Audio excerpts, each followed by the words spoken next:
Oi, pessoal! Vamos falar de um dos maiores quebra-cabeças da economia, a tal da taxa natural de desemprego. Sabe, porque sempre tem gente desempregada, mesmo quando a economia parece que está voando. A gente vai entender agora quais são as forças, meio que num cabo de guerra, que estão por trás disso. Então a grande pergunta é essa, né? Se a economia tá bombando, por que ainda tem desemprego? A gente não deveria, sei lá, zerar essa conta? Pois é, a resposta não é tão simples. Ela tá no equilíbrio bem delicado, que é literalmente um cabo de guerra entre o que os trabalhadores querem e o que as empresas oferecem. E para a gente não se perder nesse cabo de guerra, nosso mapa vai ser este aqui. Primeiro, o que raios é esse desemprego natural? Depois, vamos olhar cada lado da corda. Os trabalhadores e a sua curva WS e as empresas com a curva PS. Aí a gente junta tudo, vê onde eles chegam num acordo, o que pode bagunçar esse acordo e, claro, por que isso tudo importa no final das contas? Vamos começar então pelo começo. O que é essa taxa natural? Bom, primeiro de tudo, esquece a notícia do jornal de hoje, o sobe e desce da economia no curto prazo. A gente está olhando para um horizonte maior, o médio prazo. É lá que a estrutura do mercado de trabalho realmente dá as cartas. A ideia principal aqui é que a economia, com o tempo, não gravita para o desemprego zero. Isso é meio que um mito. Ela se ajeita em torno de uma taxa de equilíbrio. E um ponto super importante, ela é chamada de natural não porque é boa ou algo que a gente queira, tá? É natural porque ela nasce, ela emerge das regras do jogo, da estrutura do mercado de trabalho. Beleza, então vamos puxar o primeiro lado da corda desse nosso cabo de guerra, os trabalhadores. O que faz com que eles peçam um salário X ou Y? É isso que a gente chama de relação de fixação de salários, ou a famosa curva WS, que vem do inglês wage setting. O salário que um trabalhador negocia é tipo uma receita de bolo com 3 ingredientes principais. Primeiro, a expectativa de preços. Ninguém é bobo, né? Não adianta nada receber um aumento de 5% se a inflação vai ser de 10%. Segundo ingrediente, a taxa de desemprego. Isso mexe diretamente com o poder de barganha de cada um. E terceiro, um monte de outros fatores, que a gente chama de Z, tipo a força dos sindicatos ou a generosidade do seguro-desemprego. E olha só como o poder de barganha funciona na prática. É quase uma lei da oferta e da procura.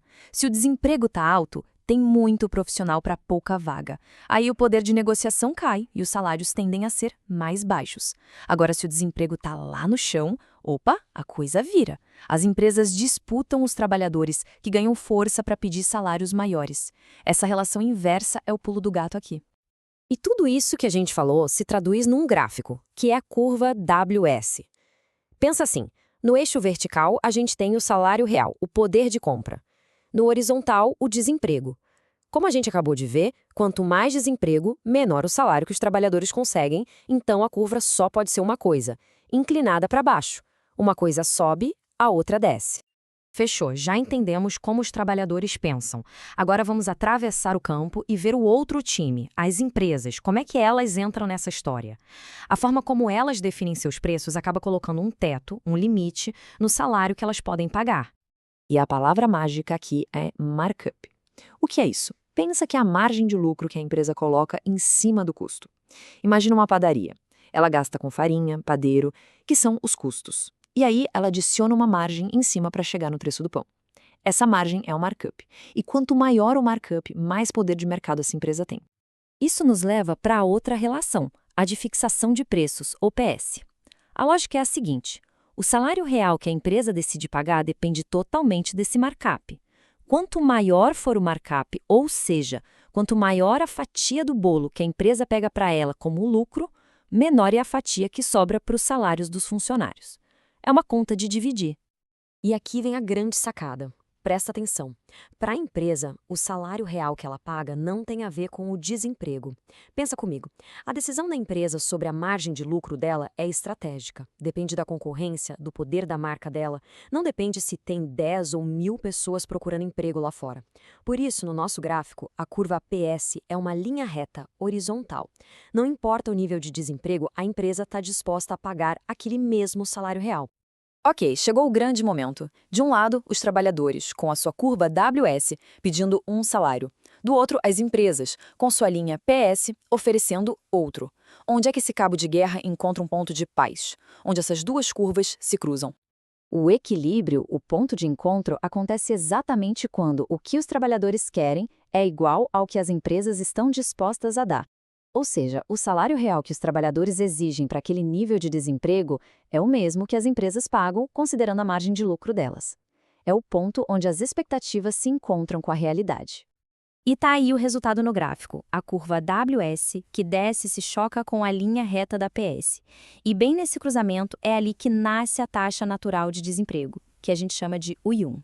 É esse o nível de desemprego que faz com que as duas pontas do cabo de guerra fiquem em equilíbrio. Certo, achamos o ponto de equilíbrio. Mas e aí? Esse número é escrito em pedra? Ele nunca muda? O que acontece se as regras do jogo mudam? Se a estrutura da economia se transforma? A resposta é um grande não. Ela não é fixa de jeito nenhum. A palavra natural, de novo, pode enganar a gente. Essa taxa, na verdade, é super sensível.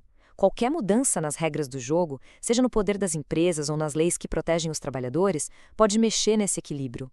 Vamos ver 2 exemplos práticos. Pensa num setor que vira um monopólio, com poucas empresas mandando no mercado. O poder delas aumenta, então elas sobem o markup, a margem de lucro. Isso empurra a linha PS para baixo, porque o salário real que elas pagam diminui, e o resultado final, a taxa natural de desemprego sobe. Agora, o outro lado da moeda. Imagina que o governo cria um seguro-desemprego muito mais generoso. Isso dá mais segurança para o trabalhador, aumenta o poder de barganha dele, a curva WS se desloca para a direita. E o que acontece com a taxa natural? Acredite, ela sobe também. Ok, a gente entendeu esse modelo do mercado de trabalho, mas e daí? Por que essa discussão toda é tão importante para a macroeconomia, para entender o país como um todo? Onde está a conexão? A conexão é como um efeito dominó. Olha só. Primeiro, os fatores estruturais, como o poder das empresas e as leis trabalhistas, derrubam a primeira peça, que é a taxa natural de desemprego. Essa peça, por sua vez, derruba a próxima, que é o nível de produção, o PIB que a economia consegue gerar de forma sustentável no médio prazo. E esse é o chamado nível natural de produto, o N. Pensa nele como a velocidade de cruzeiro da economia. É o quanto o país consegue produzir quando o mercado de trabalho está naquele equilíbrio que a gente viu. É para lá que a economia sempre tenta voltar, depois das turbulências do dia a dia.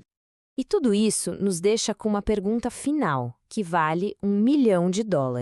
Se essa taxa de desemprego é natural, ou seja, estrutural, será que mexer nos juros ou nos gastos do governo, que são políticas de curto prazo, adianta alguma coisa para mudá-la de verdade?